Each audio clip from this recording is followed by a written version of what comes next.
नमस्कार साथियों, बीपीएससी तैयारी 3.0 एवं 4.0 मैथ्स के लिए आज की क्लास में हम बीपीएससी हेड टीचर का जो 29 जून को पेपर हुआ था 2024 को, इसका हम मैथ और रीजनिंग का आपके लिए पीआईक्यूज लेके आए हैं। और आपकी जानकारी के लिए बता दें कि आज हमने आपके जो एकलव्य सीरीज़ है उसमें हमने आपको बीपीएससी जो एग्रीकल्चर का बीपीएससी एग्रीकल्चर का पेपर हुआ था 1 से 4 मार्च के बीच में, मार्च 2024 में, और उसका हमने जीएस का प्रश्न आपको बहुत पहले सॉल्व कराया था। तो कई सारे नए अभ्यर्थी हैं जिन्होंने उन वीडियोस को नहीं देखा है, तो हमने एकलव्य सीरीज में उस वीडियो को रख दिया। तो आप स्क्रॉल करके वीडियो में जाके प्लेलिस्ट में एकलव्य सीरीज में इस वीडियो को जरूर देख लें।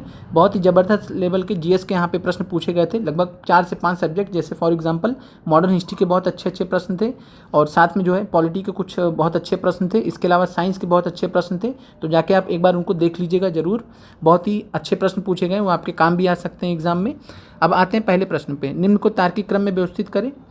तो पहला है मरीज, निदान, बिल, चिकित्सक, उपचार। तो मरीज होता है, मरीज जाता है चिकित्सक के पास में, तो यानी मरीज चिकित्सक के पास में जाएगा। फिर जो है चिकित्सक उसका क्या करेगा, निदान करेगा, डायग्नोस करेगा कि क्या बीमारी है। फिर उसके बाद उसका उपचार देखेगा, और उपचार के लास्ट में एकदम जो है बिल देगा। तो 1 4 2 5 3 इसका आंसर हो जाएगा। आसान प्रश्न था, 1 4 2 5 3 आंसर हो जाएगा। और आप लोग कमेंट और शेयर जरूर करें, चैनल को लाइक जरूर करें। फिर है एक वर्ग के विकर्ण पर एक समबाहु त्रिभुज बनाया गया है। त्रिभुज के क्षेत्रफल का वर्ग के क्षेत्रफल से अनुपात क्या है। तो इस प्रश्न को समझते हैं, काफ़ी ये टिपिकल सवाल था ये। आइए देखते हैं इसको। आंसर इसका √3/3 और इस प्रश्न को समझते हैं। अब यहाँ पे एक आपको वर्ग दिया गया है, एक आपको वर्ग दिया है। वर्ग आप जानते हैं, वर्ग का स्क्वायर का जो सभी भुजाएं होती क्या होती, सेम होती है। तो अगर ए इसको माने तो ये भी ए हो जाएगा, ये भी हो जाएगा। अब यहाँ पे इसके जो वर्ग का जो यहाँ पे डायगोनल होगा, कर्ण होगा, उसको वैल्यू हम निकालेंगे। तो कैसे निकालेंगे, तो डायगोनल बराबर क्या हो जाएगा, ए स्क्वायर रूट में ए स्क्वायर प्लस ए स्क्वायर।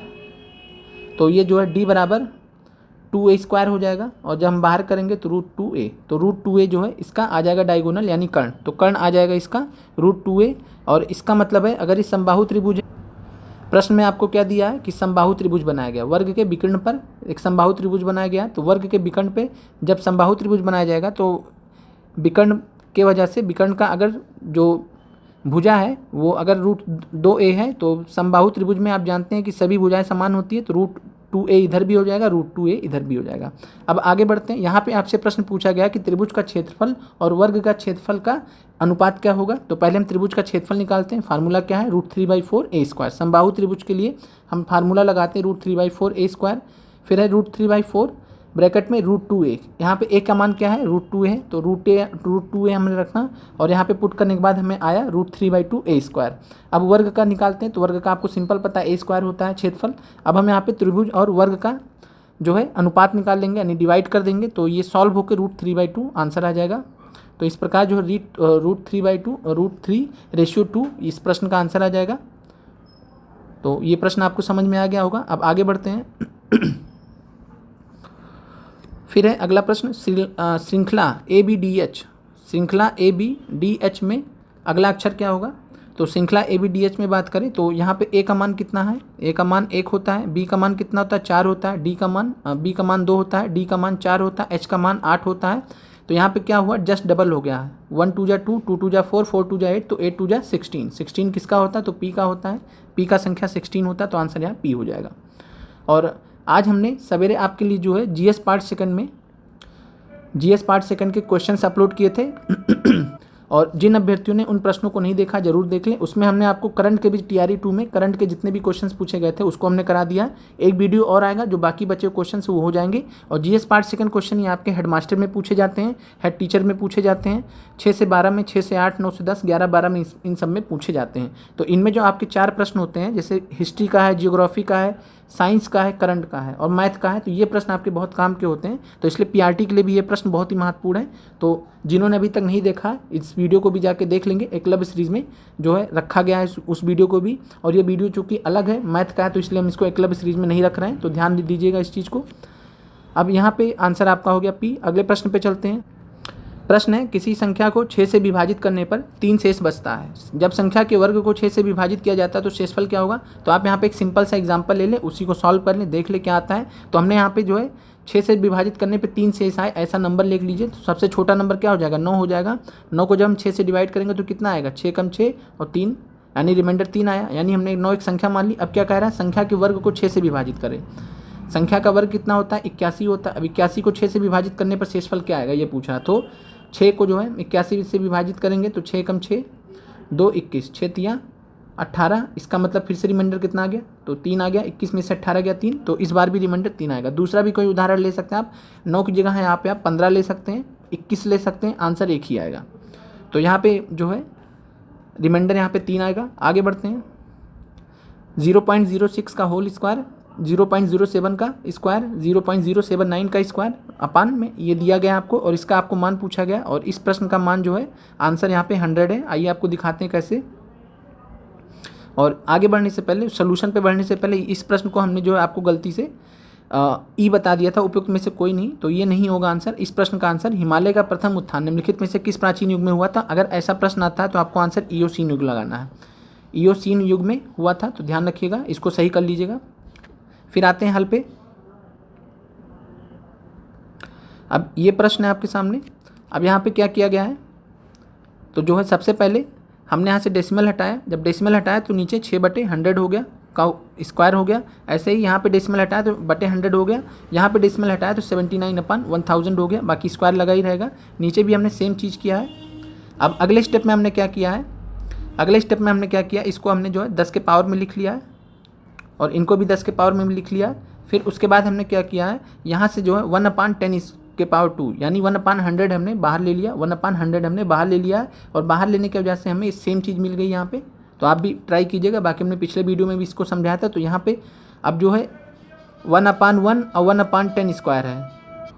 अब यहाँ पे 1/1 आता, 1/1 ये तो पूरा कट जाएगा, 1/1 अपान 1/100। अब 100 ऊपर चला जाएगा, बाकी 1 है, तो आंसर आपका 100 आ जाएगा इस प्रश्न का। अब अगला प्रश्न है आपके सामने। यहाँ पे जो है 1/√9 माइनस √8, फिर माइनस में 1/√8 माइनस 7, फिर प्लस में 1/√7 माइनस 6। तो ऐसे प्रश्नों में क्या किया जाता है, पहले आप समझ लीजिए। हम सबसे पहले जो है 1/, ध्यान दीजिएगा, इस प्रश्न को ध्यान दीजिएगा, 1/√9 माइनस √8 का वैल्यू निकालेंगे, और उसी को जनरलाइज करते हुए हम और सबका आंसर यहाँ पे निकालने का प्रयास करेंगे। अब ये है 1/√9 माइनस √8। ऐसे प्रश्नों में हम क्या करते हैं, इसके उल्टे से हम मल्टीप्लाई कर देते हैं ऊपर नीचे, तो √9 प्लस √8 हो जाएगा यहाँ पे, और यहाँ भी √9 प्लस √8 सेम करते हैं, ताकि ये सॉल्व करेंगे तो वापस यही संख्या आ जाएगी। ये करने का तरीका होता है। अब यहाँ पे a plus b a plus b a minus b, a plus b a minus b का फार्मूला क्या होता है, a square minus b square. तो √9 का स्क्वायर माइनस √8 का स्क्वायर, तो √9 का स्क्वायर आगे मैं लिख दे रहा हूँ। अब जो है ऊपर कितना है, √9 प्लस √8, और नीचे है √9 का स्क्वायर बन जाएगा a square minus b square, और √8 का स्क्वायर। फार्मूला होता है a plus b a minus b बराबर a square minus b square. और यहाँ से जो है √9 का स्क्वायर करेंगे तो 9 आएगा, √8 का करेंगे स्क्वायर तो √8 मतलब 8 ही आएगा। तो इस प्रकार जो है √9 प्लस √8 अपान 9 आएगा, और ये a square minus b square होता है, तो 8 का √8 का स्क्वायर करेंगे तो 8 आएगा। तो 9 माइनस 8 कितना हो जाएगा, 1 हो जाएगा, यानी इसका आंसर पूरा कितना है, √9 प्लस √8। अब यहाँ पे ध्यान से देखिए, इसी को आपको जनरलाइज करना, सबको सॉल्व नहीं करना है। तो आपने इतने का मान कितना निकाला है, तो आप कहेंगे √9 प्लस √8, यानी जितना नीचे है उसी को उल्टा प्लस में कर दीजिए, वही ऊपर आंसर आ जाएगा। इसी प्रकार इसका आंसर क्या आएगा, तो आप बोलेंगे √8 प्लस 7। इसी प्रकार इसका कितना आंसर आएगा, √7 प्लस 6। सॉल्व करके देख लीजिएगा जो अभी हमने आपको तरीका बताया। फिर इसका कितना आएगा, इसका कितना आएगा, तो √6 प्लस 5। फिर इसका कितना आएगा, तो √5 प्लस 4, √5 प्लस √4। अब इन वैल्यूज़ को हम आपस में रखते हैं, तो ये सॉल्व होकर आंसर आएगा 5 आएगा। आइए देख लेते हैं। और यहाँ पे हम क्या करेंगे, प्रश्न में जैसा दिया गया उसी हिसाब से वैल्यूज़ रखेंगे। पहला टर्म प्लस में है तो प्लस में होगा, दूसरा टर्म माइनस में है, फिर उसके बाद जो है तीसरा टर्म प्लस में है, फिर चौथा टर्म माइनस में, फिर पाँचवा टर्म प्लस में है। हमने जनरलाइज करके वैल्यूज़ को लिख लिया है। अब जब इसको हम सॉल्व करते हैं तो √9 प्लस √4 आता है, √9 होता है 3, √4 होता है 2, तो ये कुल मिला के आपका आंसर आ जाएगा 5। तो 5 इस प्रश्न का आंसर आ जाएगा। अब अगले प्रश्न पे तो इस प्रश्न का आपको आंसर क्लियर हो गया होगा। एक बार फिर से बता दे रहे हैं, जब आप इसको सॉल्व करते हैं तो आपका आंसर कितना आया था, √9 प्लस √8। तो इसी से हम जो है इसको भी सॉल्व करेंगे तो आपका रूट 8 + 7 आएगा, चाहे कर लीजिए चाहे आप जनरलाइज कर लीजिए इसका रूट 7 + 6, और यहाँ माइनस लगा तो यहाँ माइनस हो जाएगा ओवरऑल, यहाँ प्लस है तो प्लस हो जाएगा, फिर अगले टर्म में यहाँ माइनस है तो माइनस हो जाएगा। आप सॉल्व कर लीजिएगा आराम से, आंसर आ जाएगा। यहाँ पे इसका आंसर आएगा 5। अगले प्रश्न पे चलते हैं। ए का मान 26 है, सन का मान 27 है, कैट का मान कितना होगा। अब यहाँ पे क्या किया गया है, जो है ABCD आप यू जो है हमने आपको बताया भी था, तो आइए देख लेते हैं इस प्रश्न को भी। अब ए का मान कितना होता है, 1 होता है, और ए का उल्टा कितना होता है, जेड होता है 26, तो यहाँ पे उल्टा कर दिया गया। तो जो यहाँ पे आप देखिए ध्यान से, ABCD से लेके M तक, फिर M के बाद नीचे N आ जाएंगे, इधर चले जाएंगे, और ये जस्ट एक दूसरे के अपोजिट होते हैं, तो ये सारे अपोजिट संख्याएं लिखी हैं। ए का जेड, बी का वाई, सी का एक्स। ए का मान 1 है, यहाँ जेड लिया गया है, इसका मतलब ए की जगह 26 लिया गया, इसका मतलब ए का उल्टा लिया गया। एस का उल्टा कितना होता है, तो एस का उल्टा 8 होता है, तो यहाँ पर एस का मान 8 हो जाएगा। यू का उल्टा कितना होता है, तो यू का उल्टा जो है एफ होता है, 6 होता है, तो 6 हो जाएगा। उसी प्रकार एन का उल्टा कितना होगा, तो एन का उल्टा एम होगा, यानी 13 हो जाएगा। तो 8, 6, 14, 13, 27, इसका मतलब सन के लिए 27 भी सही है, यानी यही हमें पैटर्न अगले के लिए फॉलो करना है। कैट की बात करें तो सी का उल्टा कितना होगा, तो सी का उल्टा होगा एक्स, 24 हो जाएगा। ए का उल्टा कितना होगा, तो 26 होगा, और टी का उल्टा कितना होगा, टी का उल्टा देखिए तो 7 होगा, तो 24, 26, 50, 7, 57, तो 57 कैट का आंसर आ जाएगा। ये कोडिंग आपको समझ में आ गई होगी। आगे बढ़ते हैं, तो इस प्रश्न का आंसर हो जाएगा 57। आगे बढ़ते हैं। अनुक्रम 2, 5, 16, 65 डैश में लुप्त पद है, तो यहाँ पे क्या किया गया है, जो है 2 दूनी 4 और 1 5 हो गया है, फिर है 5 3 15 और 1 16 हो गया है, फिर उसके बाद 16 चौके, यहाँ 2 से मल्टीप्लाई हुआ, 3 से 4 से, बाकी यहाँ 1 1 जुड़ता जाएगा, 16 के 64 और 1 65 हो गया है। उसके बाद 65 गुणे 5 हो गया है, यहाँ 4 था तो यहाँ 5 हो गया, प्लस 1 कर दिया गया, तो 326। तो ये यहाँ पे पैटर्न फॉलो किया गया, तो आंसर हो जाएगा 326। अगले प्रश्न पे आते हैं। यदि लंबा वृत्त के समतुल्य है, लंबा जो है वृत्त के समतुल्य है, लंबा यानी कोई व्यक्ति लंबा है तो वो वृत्त के समतुल्य है। वृत्त का मतलब सर्किल हो गया। सेनाएं त्रिभुज के रूप में, यानी सेना में कोई है तो वो त्रिभुज के रूप में। फिर उसके बाद बात करें तो बलवान जो है वो वर्ग के रूप में, ये वर्ग देख रहे हैं तो बलवान वर्ग के रूप में। अब बोल रहा है कि कौन सी संख्या बलवान सैनिकों को निरूपित करेगी, यानी सैनिक भी हो बलवान भी हो। तो यहाँ पे लंबा हटा दीजिए, लंबा वृत्त के लिए था तो ये हटा दीजिए, कवर कर दीजिए इसको, ये पूरा आप कवर कर देंगे। अब यहाँ पे जो 4 दिख रहा है तो 4 किसको दिखा रहा है, तो 4 में जो है ये सेना को भी दिखा रहा है और बलवान को भी दिखा रहा है। तो सेना और बलवान दोनों को कौन दिखा रहा है, 4 दिखा रहा है। तो यहाँ पे पूछा गया था कि कौन सी संख्या बलवान सैनिकों को निरूपित करेगी, तो आंसर हो जाएगा 4। 4 दोनों में है, और बाकी हमें लंबा वृत्त नहीं लेना है, लंबा व्यक्ति नहीं लेना, तो लंबा हटा दीजिए, ये कट हो जाएगा सारा। अब आगे बढ़ते हैं, तो इस प्रश्न का आंसर 4 हो जाएगा। अगला प्रश्न, एक क्रिकेटर का 10 मैचों में औसत 38.9 है।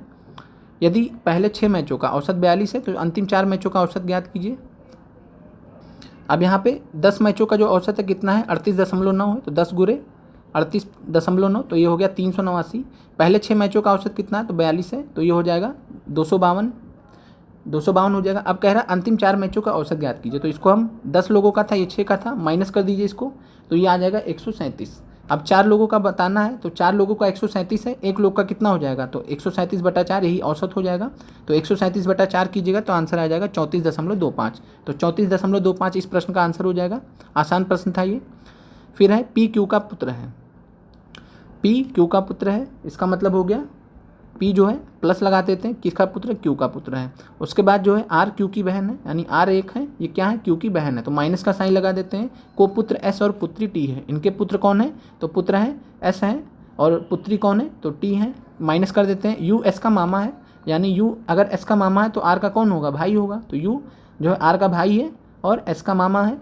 उसके बाद कह रहे हैं P और S से क्या संबंध है, तो इसका मतलब ये भी भाई हैं, ये भी भाई आपस में भाई बहन है। तो R का तो क्लियर है, R का तो क्लियर है, और U भी जो है क्या S का मामा है, तो इसका मतलब U भी प्लस है, प्लस में हो जाएगा। अब जो है तो यहाँ पे P और S के बीच में संबंध पूछा गया है, तो U जो है S का मामा था, तो यहाँ पे समझ गए P और S के बीच में क्या संबंध होगा, तो ये जो है कजिन्स होंगे, यानी चचेरे भाई होंगे। तो यहाँ पे जो है P चूँकि लड़का था तो इसलिए पुत्र था, तो इसलिए जो लड़का होगा यानी मेल होगा, तो ये भाई हो सकता है, बहन तो हो नहीं सकती S का। तो इस प्रकार जो है P क्या हो जाएगा, जो है कजिन हो जाएगा। इंग्लिश में कजिन दिया गया था, हिंदी में चचेरा भाई दिया गया, तो इस प्रश्न का आंसर माना जाएगा चचेरा भाई। तो ध्यान रखिएगा, इस प्रश्न का जो आंसर होगा वो क्या होगा, चचेरा भाई। भाई तो हो नहीं सकता, क्योंकि भाई होने के लिए सगा भाई होना चाहिए। तो अगर इसके अलावा ध्यान रखिएगा, बुआ का लड़का होगा या जो है चाचा का लड़का होगा, दोनों के लिए इंग्लिश में हम वर्ड एक ही यूज़ करते हैं, कजिन। तो ऑप्शन में इंग्लिश में कजिन दिया गया था और हिंदी में चचेरा भाई। तो ऐसे प्रश्नों में हो जाता है कई बार कि दोनों के लिए सेम ही होता है। जैसे आप जीजा के लिए या साले के लिए दोनों के वर्ड क्या यूज़ करेंगे, ब्रदर इन लॉ यूज़ करेंगे। तो उसी प्रकार आप जो इंग्लिश में सेम ही यूज़ होता है, चाहे बुआ का लड़का हो चाहे चाचा का लड़का हो, तो कजिन ही कहलाते हैं। तो इस प्रश्न का आंसर हो जाएगा चचेरा भाई। आगे बढ़ते हैं। प्रश्न है, एक भिन्न के अंश और हर के बीच में अंतर 5 है। यदि इसके हर में 5 जोड़ा जाएगा तो भिन्न एक सही 1/4 से कम हो जाएगा। भिन्न का मान यहाँ पे आपको ज्ञात करना है। तो ऐसे प्रश्नों में हम यहाँ पे इस प्रश्न में बाई ऑप्शन जाएंगे।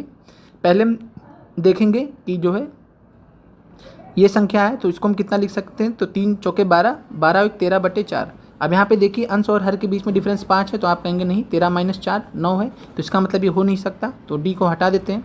अब इसके बाद जो है इसको देखते हैं 1/6 को, तो यहाँ पे डिफरेंस 5 है, 6 है, तो 6 को हम 6/1 लिख सकते हैं, तो यहाँ पे भी डिफरेंस 5 है। फिर है 4 दूनी 8 1 9/4, तो 9/4 भी है, तो यहाँ पे भी डिफरेंस 5 का है। तो तीनों को हमें चेक करना पड़ेगा अलग अलग। और यहाँ पे आंसर जो है वो 2 सही 1/4 है। इसको हम बता देते हैं आपको कैसे, बाकी आप दोनों ऑप्शन भी चेक कर लीजिएगा एक बार। तो यहाँ पे जो है 2 सही 1/4 को क्या लिख सकते हैं, तो 2 चौके 8 और 1 9, 9/4 हो गया। अब बोल रहा है कि यदि इसके हर में 5 जोड़ा जाएगा, 5 जोड़ा जाएगा, यानी हर नीचे वाला होता है, तो 9 + 4 1 5, तो कितना हो गया, 9/9 हो गया। 9/9 मतलब 1 हो गया। तो कह रहा कि यदि इसके हर में 5 जोड़ा जाएगा तो भिन्न एक सही 1/4 से कम हो जाएगा, यानी 9/4 से 1 पहुँच गया है, 9/4 से 1 पहुँच गया है। और एक सही 1/4 का मतलब क्या हो गया, तो 5/4 हो गया। 4 एकम 4 1 5, तो ये 5/4 हो गया। और यहाँ पे जो है हम क्या करेंगे, यहाँ पे फिर 1 + 5/4 करके चेक भी कर सकते हैं, तो 4 एकम 4 + 5, तो ये 9/4 हो जाएगा। तो यहाँ से आप चेक कर सकते हो, तो आपका आंसर आ जाएगा 9/4। इसका मतलब यहाँ पे जो हमने वैल्यू माना ये सही है। आप दूसरे तरीके से भी लगा सकते हैं, और इस प्रश्न का आंसर आएगा 2 सही 1/4। एक बार फिर से समझा दे रहे हैं, इसको हम 9/4 लिख सकते हैं। 5 जोड़ा गया है तो 9/9 हो जाएगा, इसका मतलब 1 हो जाएगा, यानी 9/4 से 1 गए हैं, तो 1 सही 1/4, यानी 5/4 यहाँ पे कम हो गया है। तो आप इसी में इतना जोड़ दीजिए, 1 सही 1 जो है 5/4, तब भी आपका 9/4 आ जाएगा। तो इसका मतलब ये सही है आंसर आपका, 2 सही 1/4। बाकी आप अन्य विकल्प को भी देख सकते हैं इसी तरीके से। अगला प्रश्न है, 5 रेखाएं एक दूसरे को प्रतिच्छेदित करती हैं, संभव अधिकतम संभावित प्रतिच्छेदन बिंदु को ज्ञात करें। तो इसका एक फार्मूला होता है, याद कर लीजिए, n - 1/2। n - 1/2, 5 रेखाएं हैं, तो n का मान 5 हो जाएगा। 5 × 5 - 1/2, तो ये आपका आ जाएगा 5 × 4/2, और ये सॉल्व हो जाएगा, तो 5 दूनी 10, तो 10 इसका आंसर आ जाएगा। तो कितने संभावित प्रतिच्छेदन बिंदु होंगे यहाँ पे, 10 होंगे। यही फार्मूला ध्यान रखिएगा ऐसे प्रश्नों के लिए। अगला प्रश्न है, 40% लोग अखबार पढ़ते हैं x, 50% लोग अखबार y पढ़ते हैं और 10% लोग दोनों पढ़ते हैं। तो 10% लोग यहाँ पे दोनों पढ़ते हैं और 40% लोग अखबार x पढ़ते हैं। तो x और y, x 40 पढ़ते हैं लेकिन 10 तो यहाँ जुड़ा हुआ है, तो 30 इतना हो जाएगा, यानी 30 x के खाते में जाएगा और 10 दोनों के खाते में जाएगा। अब इस प्रकार 50% y का है, तो यहाँ पे 40% करेंगे, क्योंकि 10% यहाँ पे ऑलरेडी है। तो इस प्रकार जो है ये हम कितने प्रतिशत लोग कोई भी अखबार नहीं पढ़ेंगे, तो कितने प्रतिशत लोग कोई भी अखबार नहीं पढ़ेंगे, तो ये हो जाएगा 100, पूरा 100 होता है, इसमें से माइनस कर देंगे 30 + 10 + 40, तो 30 80 हो जाएगा। तो 100 में से 80 माइनस हो जाएगा, तो ये 20% आपके आंसर हो जाएगा। 20% आंसर हो जाएगा इस प्रश्न का, 20% आंसर हो जाएगा। आगे बढ़ते हैं। अगला प्रश्न है, रिक्त स्थान को भरें। कारपेट को जो है TCAPR लिखा गया, तो LNATOI को क्या लिखा जाएगा। तो इस प्रश्न का जो आंसर है वह है नेशनल है। आइए देखते हैं कैसे यहाँ पे इस पैटर्न को जो है यहाँ पे सॉल्व किया गया है। अब आप यहाँ पे ध्यान से देखिएगा, कारपेट, तो यहाँ पे क्या किया गया, जो पहला लेटर है उसको दूसरे स्थान पे शिफ्ट कर दिया गया, दूसरे को चौथे पे कर दिया गया और तीसरे को छठे पे कर दिया गया। तो पहला चीज़ आपको समझ में आया, पहले को दूसरे पे, दूसरे को चौथे पे, तीसरे को छठे पे, जस्ट डबल पोजीशन पे शिफ्ट कर दिया गया। अब यहाँ n है, तो n को दूसरे पे शिफ्ट कर दीजिए, तो यहाँ n आ जाएगा। फिर a को चौथे पे शिफ्ट कर दिए, तो यहाँ a आ जाएगा। t को जो है छठे पे कर दीजिए, और उसके बाद i को जो है सबसे लास्ट में। तो यहाँ पे आप जब इस तरीके से चेक करेंगे, तो यहाँ पे आपको जो है ये आपको लास्ट में मिल भी जाएगा। तो और इस प्रकार जो है, और यहाँ पे क्या किया गया, टी एकदम लास्ट में था, इधर एकदम आ गया है, तो यहाँ पे था एकदम लास्ट में, तो इधर ले आएंगे, इस प्रकार शिफ्ट कर लेंगे। उसी प्रकार ई यहाँ पे था, तो ई यहाँ पे लाया गया है, तो उसी प्रकार ए जो है यहाँ पे आ जाएगा। तो इस प्रकार जब हम सॉल्व करेंगे तो यहाँ पे आंसर हमारा नेशनल मिल जाएगा। तो आप भी इसको एक बार देख लीजिएगा, प्रयास कीजिएगा, हो जाएगा आराम से। आपको बस पैटर्न पकड़ना था। पैटर्न हमने बता दिया कि पहला जो है दूसरे से, दूसरा चौथे से और तीसरा छठे से। यही पैटर्न यहाँ पे भी फॉलो किया गया। फिर यहाँ रिवर्स पैटर्न, जो पैटर्न यहाँ फॉलो किया गया वही प्रश्न हम यहाँ करते हैं। तो ये पहला आखिरी से हो गया। उसके बाद जो ई को यहाँ पे लाया गया है तो पी जो है इधर आ गया। तो उसी प्रकार आपको यहाँ पे भी करना था। तो यहाँ पे आंसर नेशनल आएगा। आगे बढ़ते हैं। एक वस्तु जब 5% के लाभ पर भेजी जाती है तो 5% की हानि पर बेचने से 15 रुपये अधिक प्राप्त होता है। तो कह रहे हैं कि एक बार 5% के लाभ पर बेची जाती है। कोई वस्तु 5% के लाभ पे बेची जाएगी तो कितने का, अगर 100 रुपये का है 5% लाभ पे बेचा गया है तो 105 रुपये का बेचा जाएगा। 5 रुपये हो जाएगा 5%। अगर 5% लाभ की जगह 5% नुकसान हो गया, यहाँ तो फायदा हुआ था, नुकसान हो गया मान लीजिए, तो कितने में बेचेगा 100 रुपये का सामान, 95 में। इसका मतलब दोनों का अंतर कितना हो गया, 95 10 105।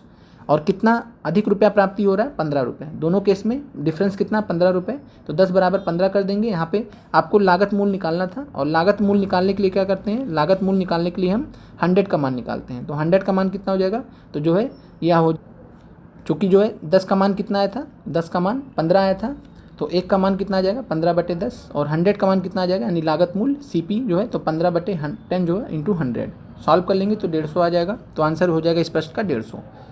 बाकी इसके अलावा आप इसको बाई ऑप्शन भी चेक कर सकते हैं। कैसे, तो 150 को 5% लाभ पे बेचेंगे तो कितने का बेचेंगे, 5% 150 का कितना होगा, 10% होगा 15, 5% उसका आधा कर दिए 7.5, तो 157.5। 150 को अगर हम 5% नुकसान पे बेच दिए तो 7.5 घटा दीजिए तो 142.5। इन दोनों का अंतर कितना है, कहेंगे आप 15। यानी इस प्रश्न को सेटिस्फाई कर रहा है तो ये आंसर हो जाएगा। और नहीं करेगा ऐसे भी चेक कर सकते थे। फिर आगे बढ़ते हैं। एक राशि चक्रवृद्धि ब्याज पर 15 वर्षों में अपने आप का दुगुना हो जाती है। तो 15 वर्ष में जो है अपने आप का 2 गुना हो जा रही है। फिर कितने वर्षों में 8 गुना हो जाएगी, तो 8 गुना को हम क्या लिख सकते हैं, 8 गुना को 2 के पावर 3 लिख सकते हैं। 8 गुना को हम 2 के पावर 3 लिख सकते हैं। तो अगर 2 गुना हुआ है 15 जो है सालों में, 15 वर्षों में, तो यानी 2 के पावर 1 है, तो यहाँ 3 हो गया है, तो 3 से हम मल्टीप्लाई कर देंगे। सिंपल सा ट्रिक होता है। तो 15 या 45। बाकी वैसे लगाने जाएंगे तो बहुत लंबा टाइम लगेगा। तो यहाँ पे 2 के पावर 1, 2 को हम 2 के पावर 1 लिख सकते हैं, इसका मान 15 है। तो 2 के पावर 3 का मान कितना हो जाएगा, 15 या 45। तो इस प्रश्न का आंसर आएगा 45। और ध्यान रखिएगा ऐसे प्रश्न जो है पूछने जाने लगे हैं। PRT में याद होगा आपको, एक प्रश्न पूछा गया था सिंपल इंटरेस्ट का कि कितने वर्षों में जो है ये अपने आप का कुछ ऐसे करके था। तो वो प्रश्न भी रिपीट था, हालांकि पहले पूछा गया था GS पार्ट में। फिर है एक आदमी, लास्ट प्रश्न है आज का। एक आदमी पूर्व की ओर 1 किलोमीटर चलता है और फिर भी वह दक्षिण की ओर मुड़ता है, और 5 किलोमीटर चलता है, फिर वह पूर्व की ओर मुड़ता है और 2 किलोमीटर चलता है। इसके बाद वो उत्तर की ओर मुड़ता है और 9 किलोमीटर चलता है। अब वो अपने शुरुआती बिंदु से कितना दूर है। अब देखिए यहाँ पे ध्यान से, तो एक आदमी है यहाँ पे, कहाँ जा रहा है, पूर्व की ओर जा रहा है, 1 किलोमीटर पूर्व की ओर जा रहा है। फिर उसके बाद दक्षिण की ओर कितना जा रहा है, तो दक्षिण की ओर जो है वो दक्षिण की ओर मुड़ता है और 5 किलोमीटर चल रहा है। फिर उसके बाद जो है पूर्व की ओर मुड़ता है, 2 किलोमीटर चलता है, फिर उत्तर की ओर 9 किलोमीटर चलता है। अब वो अपने शुरुआती बिंदु से कितना दूर है, तो इस प्रश्न का आंसर है 5 किलोमीटर। आइए समझ लेते हैं इसको भी। अब यहाँ पे व्यक्ति था, 1 किलोमीटर यहाँ से स्टार्ट किया, 1 किलोमीटर पूर्व में चला तो इधर आया, फिर दक्षिण की तरफ वो 5 किलोमीटर चला है, दक्षिण की तरफ वो 5 किलोमीटर चला है, दक्षिण की तरफ 5 किलोमीटर चला। उसके बाद फिर वो पूर्व में 2 किलोमीटर चला है, फिर उसके बाद उत्तर में वो 9 किलोमीटर चला है। कितना, 9 किलोमीटर। तो 5 तो ये था, तो 5 ये भी हो जाएगा इसके बराबर, और ऊपर बचा 4। और यहाँ 2 था तो यहाँ पे भी 2 हो जाएगा, और इधर 1 था ही।